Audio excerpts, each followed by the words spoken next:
అన్న భయం వచ్చింది. ఆ భయం కారణంగానే ఇప్పుడు ఈ పొత్తు ఇది ఖరారైన తర్వాత దీని ద్వారా జగన్ చెక్ పెట్టాలన్నదే కదా వాళ్ళ ప్రయత్నం.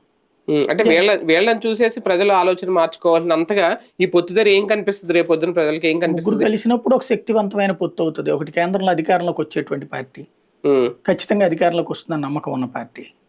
రెండోది వచ్చేటప్పటికి దాంతో తెలుగుదేశం పార్టీ ఇక్కడ బలమైన 40% ఓట్లు ఉన్నటువంటి పార్టీ కాబట్టి సహజంగా చర్చ వస్తుంది కదా.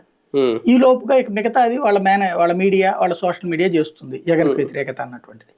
తద్వారా ఓ ప్రయత్నం చేస్తారు ఆటోమేటిక్ గా. టీడీపీ చేస్తానన్న మెరుగైన సంక్షేమం, జగన్ మించి చేస్తానన్న మెరుగైన సంక్షేమం, ఈ పొత్తుండి కేంద్రం సపోర్ట్ ఉంటే చేస్తారని చెప్పి నమ్మకం అన్న చంద్రబాబు గారి మీద గతంలో లేనిది ఇప్పుడు వస్తుందా ప్రజలకి? ఇప్పుడు కిందసారి కూడా 2014లో కూడా ఆయనకి సెంట్రల్ తోనే ఉంది కదా, అప్పుడు నమ్మారు. ఇవ్వలేదుగా.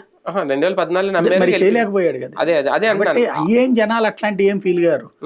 మెయిన్ కాన్సెప్ట్ ఏంటంటే ఇప్పుడు భారతీయ జనతా పార్టీ అండ ఉండాలి తెలుగుదేశం అనేటువంటిది చంద్రబాబు అవసరం జగన్ తట్టుకోవాలంటే.